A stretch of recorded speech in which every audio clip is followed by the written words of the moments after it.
आउज़ुबिल्लाहिमिनश्शैतानिर्रजीम बिस्मिल्लाहिर्रहमानिर्रहीम। अस्सलाम वालेकुम डियर स्टूडेंट्स, उम्मीद है कि आप सब लोग खैरियत से होंगे और बिल्कुल आप लोग खुश भी होंगे क्योंकि आज आपके एडीपी के जो एग्ज़ाम है वो ओवर हो चुका है, ख़त्म हो चुका है। और उसके साथ साथ आप लोग जो T20 वर्ल्ड कप चल रहा है आई थिंक उसको भी इंजॉय कर रहे होंगे। यहाँ पे आज आप लोगों से मुखातिब होने का जो मकसद है वो बहुत इम्पोर्टेंट है। आप लोगों ने इस वीडियो को ज़रूर एंड तक देखना है।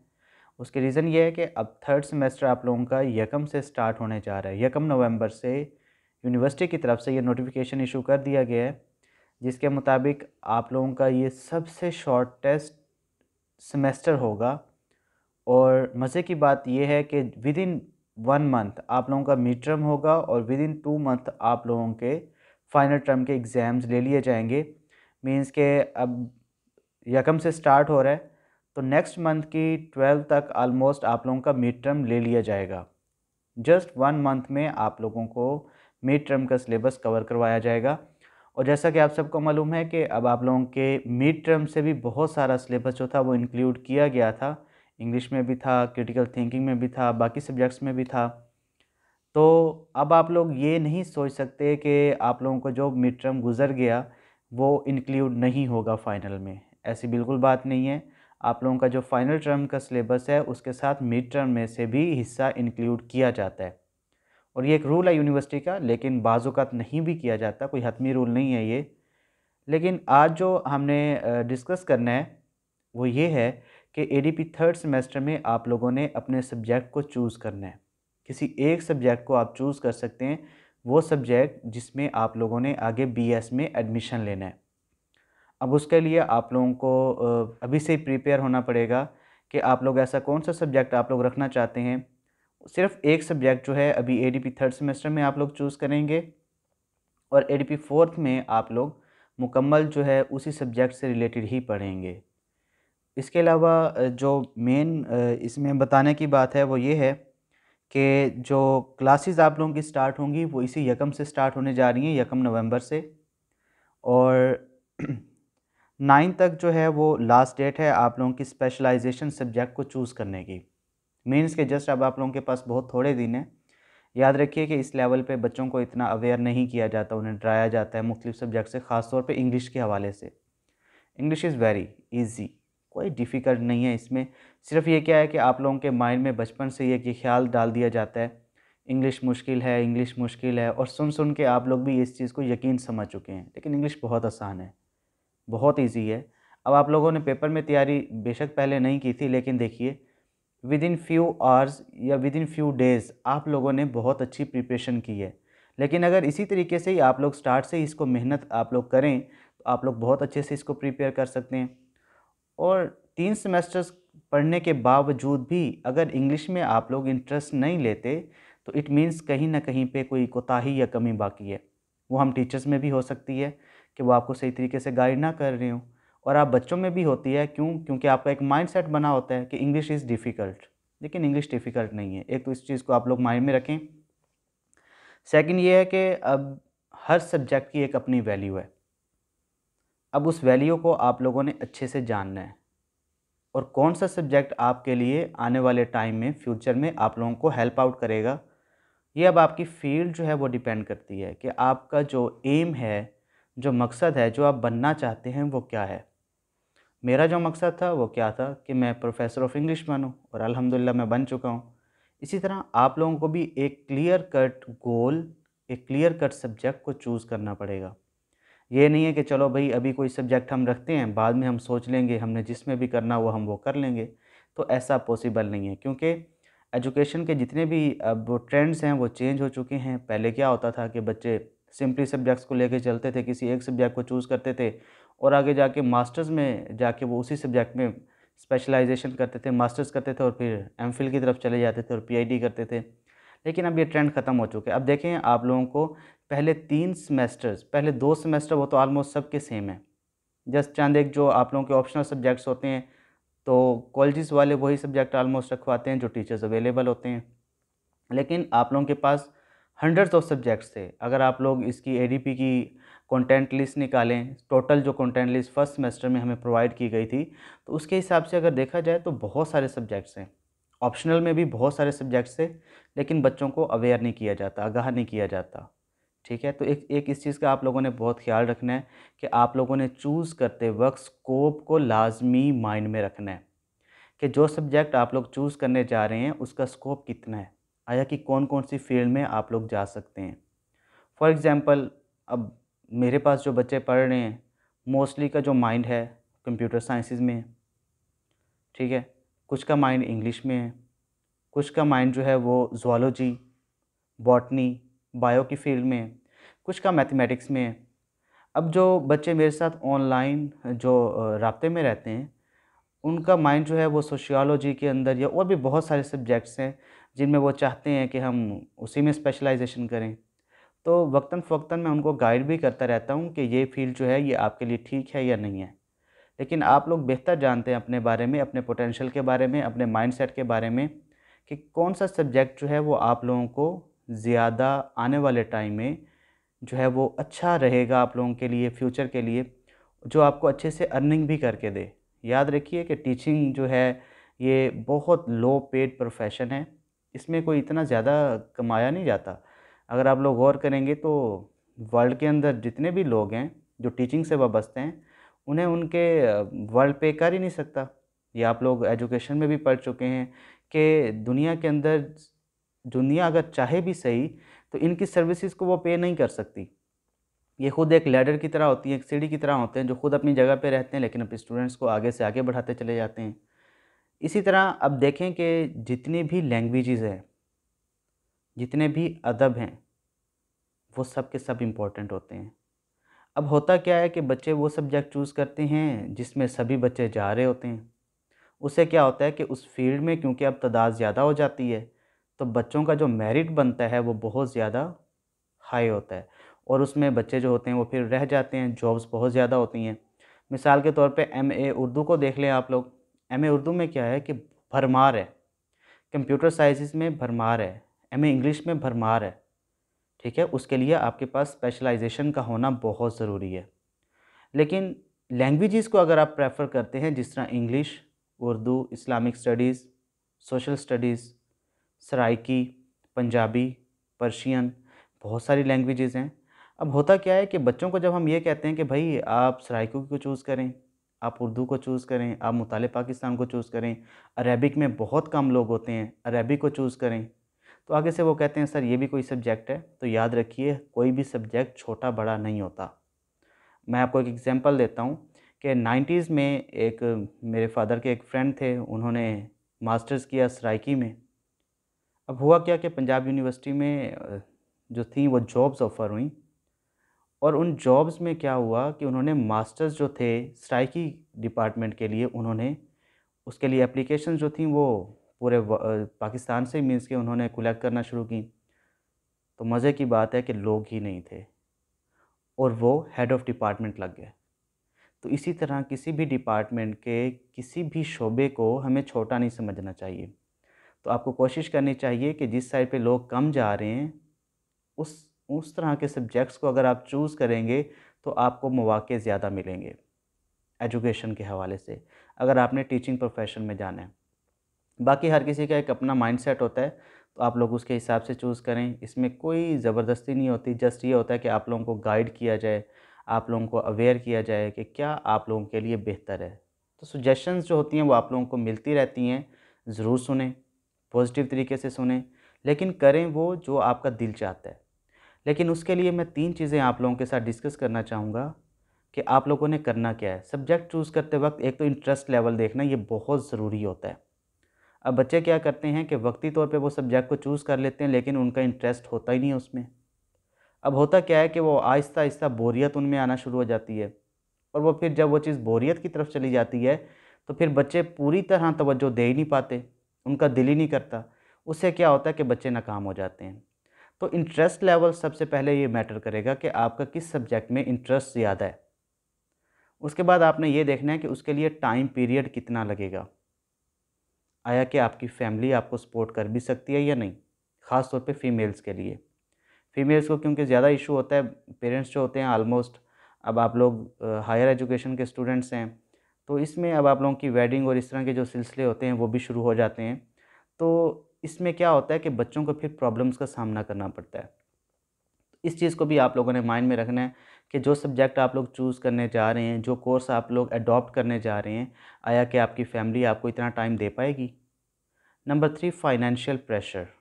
अब बच्चे क्या करते हैं, अब मैं आपको एफएससी की एग्जांपल दे देता हूँ कि एफएससी में क्या होता है कि बच्चे क्या करते हैं, उन्हें इस चीज़ का पता ही नहीं होता कि एफएससी है क्या। और पेरेंट्स जो होते हैं वो यही चाहते हैं कि हमारा बच्चा जो डॉक्टर बन जाए या इंजीनियर बन जाए। इन 2 फ़ील्ड्स के अलावा वो बच्चे को किसी और साइड पे जाने नहीं देते। अब बच्चा क्या होता है, वो बागी हो जाता है। वो धौंस में आके, धमकी में आके सब्जेक्ट चूज़ तो कर लेता है।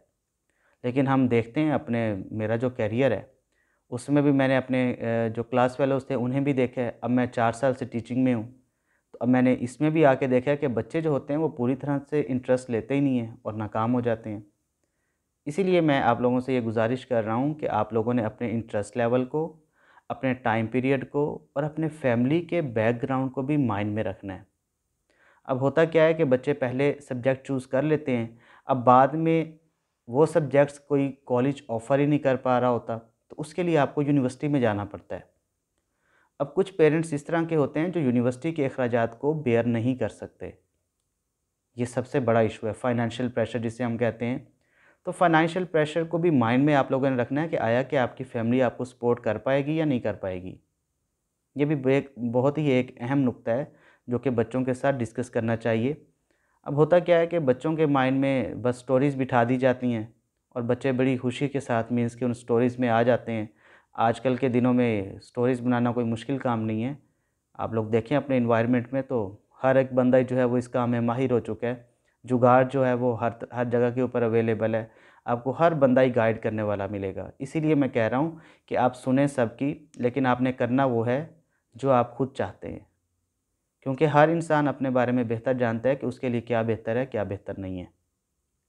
इसके साथ ही आज जो आप लोगों को जो अनाउंसमेंट जिसके लिए ये मैंने वीडियो का आगाज़ किया था कि वो ये है कि एक सर्कुलर आज जो है एडीपी थर्ड सेमेस्टर के हवाले से सेशन 2020 टू 2022, ये मींस कि आज रोटेट हुआ है थर्ड सेमेस्टर के हवाले से, जिसमें जो आप लोगों की क्लासेस हैं उसके लिए डायरेक्शन दे दी गई हैं कि यकम से आप लोग यकम नवंबर से क्लासेस जो है उनका आगाज़ कर दिया जाएगा। लास्ट डेट जो होगी सब्जेक्ट चूज़ करने की, स्पेशलाइजेशन सब्जेक्ट की, वो क्या है, वो 9 तारीख़ है। 9 नवंबर जो है वो लास्ट डेट होगी। उसमें अब होगा क्या कि last date to choose the subject of specialization, 1 subject of specialization choose in third semester and 5 subjects of specialization chosen in fourth semester must be from some specialization। Means कि अब आप वही सब्जेक्ट चूज़ करेंगे जो आपने fourth semester में भी choose करना है। ठीक है, ये नहीं होगा कि अब आप एक सब्जेक्ट चूज़ करें और फोर्थ में जाके आप कहें कि नहीं जी मैंने इसको चूज़ नहीं करना है, ऐसा नहीं होगा। ये यूनिवर्सिटी की तरफ से क्लियर कट ये हदायत हैं कि आपने थर्ड सेमेस्टर में एक सब्जेक्ट को चूज़ करना है और जो आप लोगों का फोर्थ सेमेस्टर होगा उसमें जो पाँचों सब्जेक्ट होंगे आप लोगों के, आपने वही सब्जेक्ट लेके चलने हैं जो अब आप थर्ड सेमेस्टर में स्पेशलाइजेशन के लिए चूज़ करेंगे। तो उसके लिए जो डेट दी गई है वो डेट है 9 नवंबर की। इसके बाद है last date to submit the examination fee of ₹4000 per candidate along with candidate list। The fee challan generated through affiliation.iub.edu.pk will be accepted only। इसके लिए मीन्स के एफिलेशन के लिए जो आप लोगों से पहले भी चार्जेस लिए जाते हैं, अब ये थर्ड सेमेस्टर की एफिलेशन है, उसके लिए जो 4000 चार्जेस हैं वो आप लोगों के लिए जो डेट दी गई है वो 20 दिसंबर, दैट इज़ 20 दिसंबर 2021 ये डेट रखी गई है। अब इसके बाद आ जाता है मिड टर्म। मिड टर्म जो है वो आप लोगों का वो ज़ाहिरी बात है, जिस तरह पहले से आप लोग 2 सेमेस्टर में दे चुके हैं कि कॉलेज वाले ही पेपर बनाते हैं, जो आपका टीचर कंसर्न टीचर होता है आपके सब्जेक्ट का, वही मिड टर्म का पेपर लेता है, जिसमें आप लोगों के जो ऑप्शनल 10 मार्क्स होते हैं वो भी शामिल होते हैं और 20 मार्क्स का आप लोगों का पेपर होता है, तो वो कॉलेजेस वाले ही लेंगे। ठीक है, अब जो उसके लिए जो डेट्स दी गई हैं वो है 27 दिसंबर 2021 टू यकम जनवरी 2022। मीन्स के अब आप लोगों के पास अब देखें कि यकम से आप लोगों की क्लासेस स्टार्ट होने जा रही हैं और 27 से लेके यकम जनवरी तक आप लोगों के वो पेपर हो जाएंगे। इट मीन्स के 2 मंथ हैं आपके पास, और इन 2 मंथ्स में आप लोगों ने अपने सब्जेक्ट को भी चूज़ करना है और अपने सिलेबस को भी कवर करना है। अब बच्चे क्या करते हैं, अब जिस तरह एडीपी सेकंड में आप लोगों के साथ क्या हुआ है कि आप लोग बिल्कुल ही मीन्स के लूज़ हो जाते हो स्टार्ट में। अब एंड के दिनों में आके फिर आप लोग गेस के ऊपर मीन्स के वो करते हो कि हमें गेस दें, हमें इंपॉर्टेंट क्वेश्चंस करवा दें, जस्ट हमारी बिल्कुल तैयारी नहीं है। अब आप लोगों ने मेरे चैनल के ऊपर ये विज़िट किया होगा कि जो कमेंट बॉक्स है उसके अंदर मोस्टली यही, इसके अलावा कमेंट बॉक्स के अलावा भी मेरे व्हाट्सएप नंबर पे हज़ारों मैसेजेस आए बच्चों के। उसमें उन्होंने यही कहा कि सर हमारी बिल्कुल तैयारी नहीं है, काइंडली आप हमारी हेल्प करें। ठीक है, तो कोशिश करें कि शुरू से ही आप लोग मेहनत किया करें। अब जिस तरह यकम से क्लासेस स्टार्ट होने जा रही हैं, आप लोगों को पता है कि हमारे ये सब्जेक्ट जो हैं वो कंपलसरी हैं, इंग्लिश कंपलसरी है, तो आप लोग शुरू से ही इंग्लिश को लेके चलें। बाकी जो भी आपके सब्जेक्ट्स हैं वो आप लोग डिस्कस करते रहा करें स्टार्ट से ही, ताकि आप लोग बाद में आने वाली प्रॉब्लम से बच जाएं। जो बाद का जो टाइम होता है वो होता है रिवीजन का। अब बच्चे क्या करते हैं कि अब वो आदी हो चुके होते हैं, क्योंकि फर्स्ट ईयर सेकंड ईयर में के एनुअल पेपर के एंड के 3 महीनों में जाके हम तैयारी कर लेंगे, तो भाई इस तरह का कोई सीन नहीं है। अब ये एडीपी है, और एडीपी जो है वो सेमेस्टर सिस्टम है। सेमेस्टर सिस्टम में आप लोगों के पास बिल्कुल टाइम नहीं होता। आज आप लोगों का एग्ज़ाम ख़त्म हुआ है, आज ही के दिन में आप लोगों के लिए नई अनाउंसमेंट आ गई है, और नई अनाउंसमेंट में उन्होंने पूरा एक शेड्यूल दे दिया है। अब आप लोगों के ऊपर है कि आप लोग रिलैक्स होते हैं या आप लोग अभी से ही अपनी प्रिपरेशन को स्टार्ट कर देते हैं, क्योंकि टाइम बहुत शॉर्ट है। विद इन 4 मंथ्स आप लोगों का ये जो एडीपी थर्ड सेमेस्टर है ये कंप्लीट हो जाएगा। Now it's totally up to you people कि आप लोग क्या डिसीजन लेते हैं। ठीक है, तो कोशिश करें आप लोग कि शुरू से ही आप लोग अपनी जो थर्ड सेमेस्टर है उसको अच्छे से लेके चलें। इससे क्या होगा कि आपको ईज़िली जो आपके सब्जेक्ट्स हैं वो ईज़िली अंडरस्टैंडिंग आप लोग गेन करते जाएंगे। लेकिन सब्जेक्ट चूज़ करते हुए भी आप लोग खुद भी कुछ सोचा करें कि आया कि ये सब्जेक्ट हम पढ़ भी सकते हैं या नहीं, इसका ट्रेंड है भी सही या नहीं। कॉलेज वाले तो कहते रहते हैं आप लोगों को, कॉलेज वाले अपना फ़ायदा भी कहीं ना कहीं देखते हैं, लेकिन बच्चों को वो सब्जेक्ट चूज़ करने चाहिए जिनमें उनका इंटरेस्ट लेवल ज़्यादा होता है और जो बच्चों को थोड़े से आसान भी लगें। हमेशा जो है वो देखा दिखाई पे सब्जेक्ट चूज़ करना ये कोई अच्छी बात नहीं होती, तो इस चीज़ का ख्याल रखा करें। अब हम चलते हैं जो नेक्स्ट है मिड टर्म के बाद। मिड टर्म की डेट जो है वो मैंने आप लोगों को बता दी है कि 27 दिसंबर से लेके 1 जनवरी 2022 तक ये आप लोगों का मिड टर्म हो जाएगा। उसके लिए अब इन्होंने जो डेट दी है कि आपने जो स्क्रिप्ट्स दिखाने हैं, जो आपने रिज़ल्ट शो करना है, अब वो जो रिज़ल्ट होगा वो वेबसाइट पे भी जाएगा, जो पोर्टल बना हुआ है उसके ऊपर भी वो शो होगा। ठीक है, उसके लिए जो डेट है वो 3 जनवरी 2022 मीन्स के 2 दिनों के अंदर ही रिज़ल्ट हम आप लोगों का वो दे देंगे यूनिवर्सिटी को। इसके बाद क्या है जी, declaration of mid term result and data entry of mid marks on web portal affiliation.iub.edu.pk। उसके लिए जो अब आप लोगों के जो मार्क्स होंगे उसको पुट करने के लिए जो डेट दी गई है वो 15 जनवरी 2022 दी गई है। मीन्स के 15 जनवरी तक आप लोगों का जो रिज़ल्ट होगा वो वेबसाइट के ऊपर अपडेट कर दिया जाएगा। ठीक है, इसके बाद है कि data entry of sessional marks on web portal, उसके लिए जो डेट दी गई है वो 14। आई थिंक ये जो लंबा प्रोसेस है, क्योंकि आप लोगों का आगे जो जाएगा इसमें जो आप लोगों के जो पहले मार्क्स जो ऐड हो रहे हैं वो सिर्फ क्या है, मिड टर्म के हैं, और इसके साथ फाइनल टर्म से पहले ही आप लोगों के जो सेशनल मार्क्स हैं 10 मार्क्स हैं वो भी आप लोगों के लिए जो डेट दी गई है वो 14 फरवरी 2022 की दी गई है। इट मीन्स कि काफ़ी टाइम है ये, इसमें मार्क्स आप लोगों के ऐड होते रहेंगे। इसके बाद है फाइनल टर्म। फाइनल टर्म की जो डेट आई है वो 28 फरवरी 2022 से 5 मार्च और 2022 है उसके लिए डेट कि 28 फरवरी से लेके 5 मार्च तक आप लोगों का जो फाइनल टर्म है वो यूनिवर्सिटी कंडक्ट कर लेगी। तो अब ये है आप लोगों की आज के लिए अपडेट। तो एंड पे फिर आप लोगों से यही गुजारिश है कि काइंडली अपने सब्जेक्ट को चूज़ करते हुए अपने इंटरेस्ट लेवल को आप लोगों ने ज़रूर देखना है। इंग्लिश के हवाले से मैंने गुजारिश की थी, प्रोफेसर हैं हमारे आईयूबी में ही, मेरे इंग्लिश डिपार्टमेंट में मेरे भी टीचर हैं, तो आप लोगों के लिए वो काफ़ी वीडियोस वगैरह भी बनाते रहते हैं, तो मैंने उनसे रिक्वेस्ट की थी कि काइंडली आप जो हैं वो इंग्लिश के स्कोप के हवाले से वीडियो बना दें, ताकि बच्चे जो हैं वो थोड़ा सा सुन लेंगे, उन्हें थोड़ी सी गाइडेंस मिल जाएगी। गाइडेंस मिलने से ये मुराद है कि इंग्लिश के स्कोप को उन्होंने, चाहे वो लिंग्विस्टिक है या लिटरेचर है, उसको बड़े अच्छे तरीके से उन्होंने एलैबोरेट किया है, ब्रीफ़ किया है बच्चों को, ताकि ईज़िली समझ आ सके कि इंग्लिश में टीचिंग के अलावा और किस किस फील्ड में वो जा सकते हैं। ठीक है, तो वो वीडियो भी अवेलेबल है, उसके लिए मैं डिस्क्रिप्शन में जो है लिंक दे दूँगा। मिर्ज़ा खुर्रम साहब हैं, इंग्लिश डिपार्टमेंट से उनका ताल्लुक़ है, तो आप लोग उनके चैनल को भी विज़िट करें। वहाँ पर इंग्लिश से रिलेटेड बहुत सारा उनका काम किया हुआ है, जो कि फ्री ऑफ कॉस्ट है, और आप लोग उससे भी फ़ायदा हासिल कर सकते हैं। तो उनके चैनल को भी आप लोगों ने लाज़मी सब्सक्राइब करना है, बच्चों को बताना है, ठीक है, ताकि सब बच्चों की हेल्प हो सके। तो लिंक जो है वो मैं डिस्क्रिप्शन में दे दूँगा। तो आप लोग उस लेक्चर को सुनने के बाद शायद आप लोग मोटिवेट हो जाएं इंग्लिश के हवाले से। इंग्लिश बिल्कुल आसान है, कोई इतना मुश्किल इसका कोर्स नहीं होता। एडीपी सेकंड में भी आप लोगों ने देखा है बच्चों को क्यों प्रॉब्लम्स आई हैं, क्योंकि एक नई चीज़ थी और पढ़ाने वाले भी नए थे।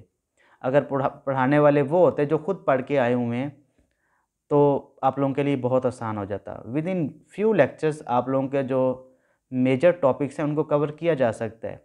It is not a big matter, बिल्कुल ये आसान सा काम है, कोई इतना मसला ही नहीं होता। लेकिन उसके लिए जो पढ़ाने वाले हैं उनको भी चाहिए कि वो इतना अच्छा वेल प्रिपेयर होके जाएं कि बच्चों को किसी किस्म के मसाइल का सामना ना करना पड़े। अब एडीपी थर्ड सेमेस्टर में जो इंग्लिश है, नहायत ही आसान किस्म का इसका सिलेबस है। आप लोग इसको एंजॉय करेंगे, आप लोग देखेंगे कि ये बिल्कुल नॉर्मल सी चीज़ें हैं, इसमें कोई ऐसी नई टेक्निक्स नहीं है। आप लोग बसा औकात आप लोग ये करते रहते हैं ये चीज़, और उसी चीज़ को सिर्फ क्या है कि एक नए एंगल से आप लोग देखेंगे, और वो चीज़ जो होगी आप लोगों के लिए हेल्प आउट करेगी बाकी सब्जेक्ट्स में भी। इसके अलावा जो इस्लामियात है, इस्लामियत के लिए अब ये कहा गया है कि ये बच्चों की अपनी मर्ज़ी होगी, आया कि वो उर्दू मीडियम में करना चाहते हैं या इंग्लिश मीडियम में करना चाहते हैं। मीन्स के जो सिलेबस होगा आप लोगों के पास, अब वो ज़ाहिरी बात है कि सिलेबस जो है यूनिवर्सिटी वो हमें कंटेंट लिस्ट की सूरत में वो प्रोवाइड करती है। अभी बुक्स क्योंकि पब्लिश नहीं होती, तो बेबहा बुक्स जो है वो मार्केट में होती हैं। तो अब ये भी टीचर्स के ऊपर डिपेंड करता है कि वो ऐसा मटेरियल दें जो बच्चों के लिए इजीली अंडरस्टैंडेबल हो और उनके लेवल के मुताबिक हो, बेसिक्स हो, ज़्यादा कोई लंबा चौड़ा काम ना हो।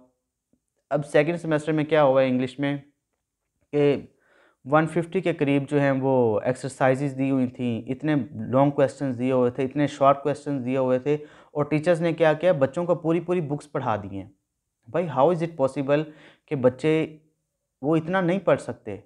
उन्हें आप लोगों को लिमिटेड करना होता है, आप लोगों ने सॉर्ट आउट करना होता है कि बच्चों के लिए क्या चीज़ ज़रूरी है। मेन टॉपिक्स उनको पढ़ाएं, बच्चों को गाइड करें, उनके लिए स्टडी को इजी बनाएं, ना कि डिफ़िकल्ट बनाएं। जितने भी मेरे कोलीग्स, जो मेरे दोस्त अहबाब जो कि टीचिंग से वाबस्ते हैं और मेरे चैनल पे हैं, वो मेरी वीडियोस देखते हैं, तो उनसे ये मेरी गुजारिश है दस्तबदस्ता कि काइंडली बच्चों के लिए आप लोग स्टडीज़ को ईजी बनाइए, उनको बिल्कुल उलझन में मत उलझाइए, ठीक है। तो ये गुजारिश है, काइंडली आप लोग इसके ऊपर भी थोड़ी सी नज़रसानी कीजिएगा। बच्चों को जितना आप लोग ईज़ी करेंगे, बच्चा उतना इंटरेस्ट लेके पढ़ेगा, और ये होता है। ये चीज़ मैंने खुद ऑब्ज़र्व की है कि बच्चों को हम जितना अच्छे से गाइड करते हैं, जितना लिमिटेड हम उन्हें मटेरियल देते हैं, तो बच्चा खुशी से वो काम करता है। अब एंड पे आप लोगों से एक ही गुजारिश है कि काइंडली वीडियोस को लाइक ज़रूर किया करें। अब जितने भी आपके जूनियर्स आ रहे हैं, उनको इस चैनल के बारे में आप लोगों ने ज़रूर बताना है, सब्सक्राइब करवाना है, ताकि उनका भी भला हो सके। क्योंकि फर्स्ट सेमेस्टर इंग्लिश की जो जितने भी आलमोस्ट टॉपिक्स हैं, स्किमिंग, स्कैनिंग से हवाले से, रीडिंग स्किल्स हैं या राइटिंग स्किल्स हैं, उसमें वो सारी जितने भी टॉपिक्स हैं वो आलमोस्ट मैंने कवर किए हुए हैं। सेकंड सेमेस्टर के जो कुछ लेक्चर्स हैं वो भी मैंने डिलीवर किए हुए हैं। अब आप लोगों ने एग्ज़ाम के अंदर भी देख लिया कि किस हद तक मैं आप लोगों के लिए मीन्स के वो हेल्पफुल रहा हूँ। तो अब आप लोगों के ऊपर ये थोड़ी-सी ज़िम्मेदारी है कि आप लोग जो आपके जानने वाले हैं, जो आप लोगों के जूनियर्स हैं, जो आप लोगों के क्लासमेट्स हैं, जिन्हें अभी तक इस चैनल के बारे में नहीं पता, तो आप लोगों ने उन्हें इस चैनल के बारे में ज़रूर बताना है। आप लोग दुआओं में याद रखिएगा। अल्लाह हाफ़िज़।